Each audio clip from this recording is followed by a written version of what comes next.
Good evening and thanks for joining us tonight. I'm Sophie Erber. And I'm Tim Seaman. As the Department of Transportation continues evaluating how to reconstruct one of Sioux City's busiest overpasses, some Siouxland businesses are worried about how that project might impact them. That's right. And KCAU 9's Nick Wilson tonight has the very latest on the Gordon Drive Viaduct project in our top story at 6. Construction on the Viaduct project is still at least 5 years away, but Siouxland business owners already have some concerns. MEAGAN LAFFERTY is the store manager at CT's Custom Sportswear. She says construction on the viaduct would create a challenge for customers. It would impact our business because those of the people that are on the other side of town are going to have a much harder way getting over here to us. That'll be the biggest thing because we do a lot of schools that are on the other side of town. So those people are going to have to figure out how to get over here. Zach Wyatt is the store manager at T-Mobile.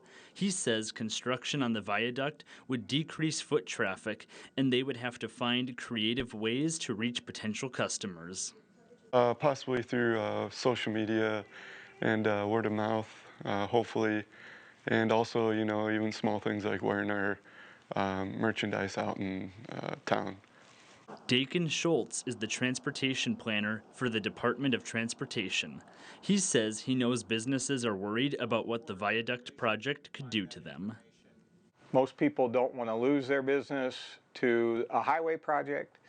They also want to minimize the traffic impacts. So we do hear a lot of that. There's a lot of questions of when this is going to happen, how long is it going to take to construct.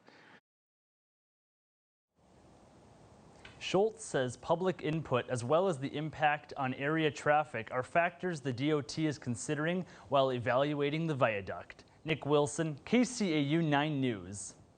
A Sioux City man will be allowed to build a Quonset hut home after members of City Council overrule planning and zoning. Neighbors had complained that the home's design doesn't meet city code. Council this afternoon decided it didn't need to because of its location. And in another matter, plans for the renovation of a gas station and convenience store on 27th Street will move ahead, despite concerns by some neighbors there of increased traffic. The store owner plans to end operations at 11 o'clock each night in an effort to avoid trouble. We'll hear from the council on those issues and others tonight at 10. And Grandview Park here in Sioux City will be closed tomorrow to cars. That's while contractors begin pouring the base for a new water tower there.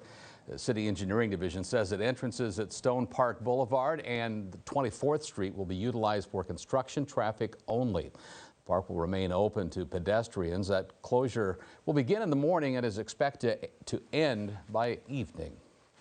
Well, 10 years of flooding and drought have impacted 2 bodies of water in Woodbury County. And KCAU 9 News reporter Mallory Smith tonight joins us now from Browns Lake to explain what exactly locals hope to accomplish in tonight's meeting. Mallory? Yeah, Tim and Sophie, in tonight's meeting, they plan to cover all current and future plans of Browns Lake and Siders Bend. Now, Iowa Department of Natural Resources and the Woodbury County Conservation plan to take public input in tonight's meeting as the lake has affected residents and visitors here. I will have a wrap-up of tonight's meeting coming up tonight at 10. Reporting live in Biglow Park, Mallory Smith, KCAU 9 News. All right, thanks so much, Mallory. And it wasn't quite lake weather today, as you could see by Mallory's attire. A little chilly, especially when the sun went behind those clouds, Caitlin. Absolutely, no, and it's not, like you said, not for the lake. And you know what I've seen? A lot of motorcyclers still out there now. They are brave. That's exactly, brave to take on this weather. Now, we've had quiet weather today, which is a great way to start the week. We've had some sunshine, a little bit of cloud coverage here and there, wonderful temperatures. No rain until, as we take a look at the rain chance graph, we do have another day like yesterday headed our way, and that is going to be late Tuesday night and throughout Wednesday, looking at anywhere from a ½ an inch to an inch coming our way the middle of this week. We will have more details. I don't know about you, but I'm looking forward to that rain. And yeah, it's been such a dry season. I really don't mind it. It makes me feel productive. Yeah, and it's just so nice when it's in the fall and you can open the windows and listen to the sound of the rain. Someone likes the rain. Thanks a lot, Caitlin. We'll check back with you. Tim?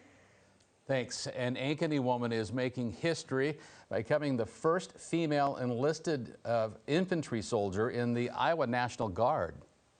When I was a kid, I really wanted to join the Army, but I kind of was told, like, you're not going to be able to do it. Like, I don't see you as being one of the people that would join the military. I joined the infantry as kind of a, hey, yeah, see, I can do this. I can do, like, the most Army type of job that they offer.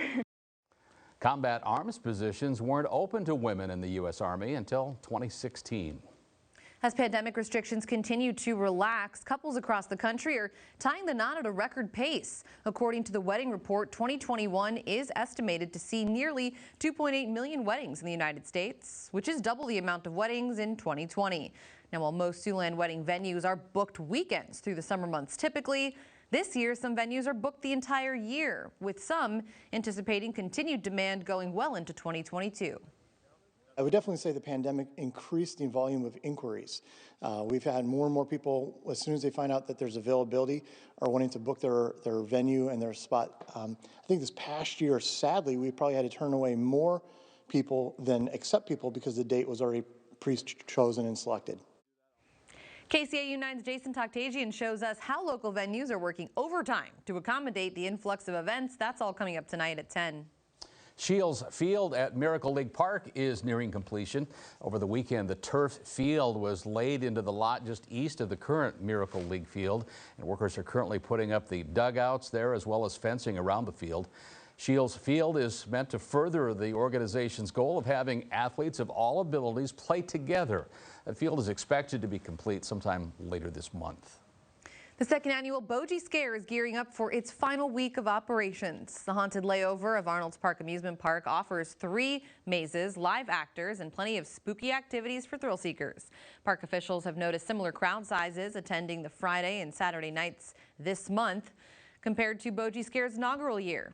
And Halloween will mark the final day for Arnold's Park in 2021. The 2022 summer season begins officially Memorial Day weekend. That sounds like a long time away. Yeah, keeping busy in the Iowa Great Lakes. Yeah. Well, it was one of the most devastating diseases of the 20th century, but today it's just a memory. That's right. For those who lived through all of that, hear from a polio survivor about living through that epidemic coming up. And we are looking at a seasonal night tonight, highs in the 50s this week, and more rain coming our way. I'll have all these details and more coming right after this break. Stay with us. You're watching KCAU 9 News with Tim Seaman, Sophie Erber, Chief Meteorologist Scott Larson, and Sports Director Jake Jones. This is KCAU 9 News at 6. Thanks for sticking with us. Kind of a tale of 2 Mondays. I feel like it started out sunny, kind of crispy, and maybe very calm. Yeah, there was hope. And now, if you look at any of our weather cams, clouds have really rolled in, and it feels to me, at least, guys, like it's a little cooler. Yeah, you know, like you said a few minutes ago, once the sun goes behind the clouds, it's almost like crisp outside. And I like the crispness, but not too much, because I don't like to get cold. Here's the current view that we are talking about of downtown Sioux City. You can see those cloudy skies in the area. We are going to remain on the cloudy side for the remainder of the night. However, don't fret, because we have more sunshine on the way for tomorrow. This cloudy view is brought to you by the Ho-Chunk Center. Temperatures are now mild. We're starting to see them kind of drop. As Sophie mentioned, it feels a little cooler out there once that sun dips behind those clouds, and you can see that here. We were seeing low 50s in northeastern Siouxland. We're seeing 48 degrees now in Cherokee, Orange City, and Sheldon, 50 degrees in Spencer, Lamar's, and Yankton, 51 here in Sioux City and Wayne, 53 degrees in Norfolk.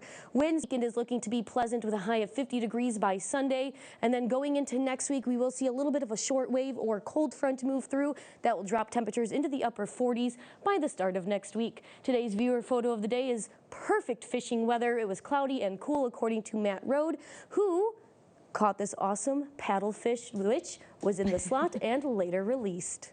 Very cool shot. We were talking about this on the earlier broadcast. I've never tasted one, but apparently these fishermen like to catch them, and not this case, but cook them too. Have you ever had paddlefish? I have not. In fact, I've never seen one before. What? That was a nice, nice haul right I've there. never seen one in person or tasted one. That's pretty cool. Pretty active time of the year for those. I do know that up around Yankton. Heard. That's right. Thanks a lot, Caitlin. Well, News Nation primes the country's only live and national newscast in prime time. Here's a quick preview of what's coming up tonight. Tonight on Dan Abrams Live. Will Alec Baldwin face criminal charges over that deadly film shooting? The new on-set details that could help him, and how he might still be punished for this tragedy. That's tonight on Dan Abrams Live. Now here's Ashley with a look at tonight's Banfield. Thanks, Dan. Tonight on Banfield. What secrets are contained in the remains of Brian Laundrie, the woman who inspired the TV show Bones? Will unlock the mystery. Plus, they had hidden cameras trained on the Laundrie home. So how did Brian slip away only to die in the swamp? That's tonight on Banfield. Again, News Nation Prime comes your way every night at 7 Central on News Nation. And you can see some of the channels where you can check out News Nation on your screen right now. For many people today, COVID-19 is the first major health crisis they've lived through. But for one South Dakota woman, it's actually her second. What surviving polio taught her about the current pandemic. We'll share that next. The polio epidemic of the 1940s and 50s has had a lasting impact on the survivors of that disease. And for World Polio Day, Lauren SIOUX sat down with a South Dakota woman who caught polio and shares her story with us. At just 14 months old, Linda Yager contracted polio while living on a farm near Condi, South Dakota. I had a very severe case of it. It left me paralyzed all over my entire body. And I was hospitalized for a year and a half. She would go on to spend much of her childhood in surgery and therapy to gain her strength back. But now she's an active woman. Anyone that knows me will tell you that I very rarely sit down. Yager doesn't have any memories from when she was sick because she was so young.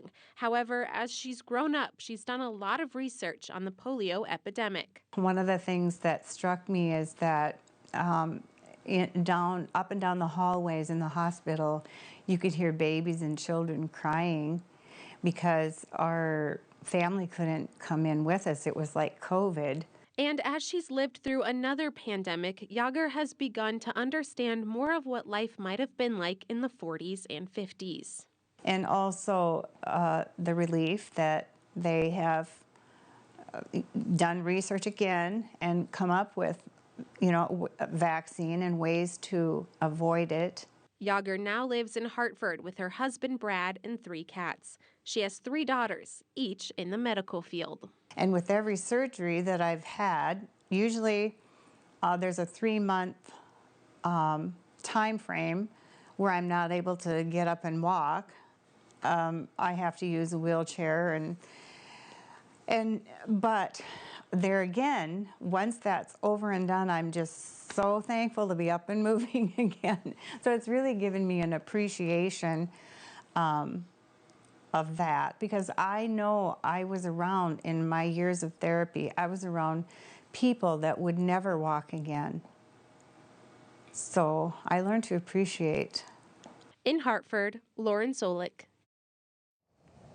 Time to turn the page now and talk a little sports, and it was a pretty big football weekend around Siouxland. That's right. Yeah, big football weekend for the Cyclones and the Morningside Mustangs and their conferences, honoring the 2 winning programs today. I'll tell you who got the awards next. Plus, Steve Ryan isn't superstitious, but he may be a little stitious. Here on the Mustangs head coach's explanation, coming up next in sports.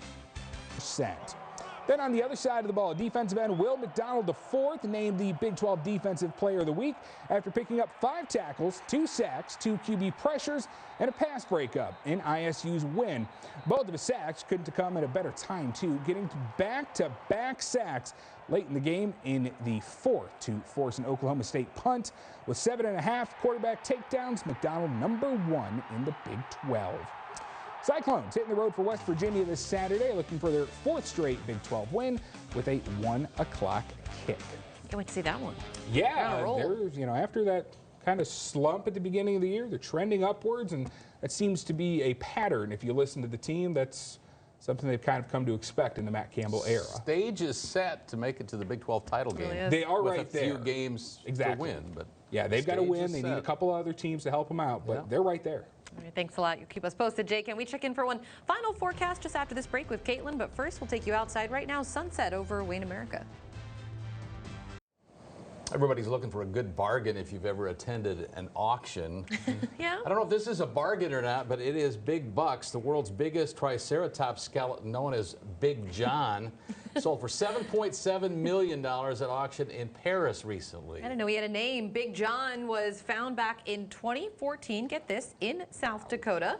The skeleton is estimated to be more than 66 million years old. Look at that, and is a world record holder, of course, at 23 feet long, standing at about 8 feet high at the hips. The fossilized remains have been certified by the Guinness World Records as the largest documented Triceratops skeleton. It's so perfect, at least to me, it almost looks fake. Looks like an animation and maybe a movie. It's so well preserved. Teeth. Yeah, look at that. Did they find any mosquitoes? You know, sucked a little blood, frozen in amber. Weird. I don't know about that. I'm just impressed that it was found in South Dakota. I'm thinking Sophie didn't get that reference, guys. I guess I didn't. I It don't was know. a big find back in the day when they pulled it out of the ground. I that's can for only sure. imagine, yeah. Pretty incredible. Quick update on tonight. Big find is that it's going to be a cool night tonight with hot lows in the upper 30s, and tomorrow wonderful temperatures with a high of 58 degrees, but hold on to your hats because it's going to be a windy one. Thanks, Caitlin. We'll see you all here at 10. Good night for now.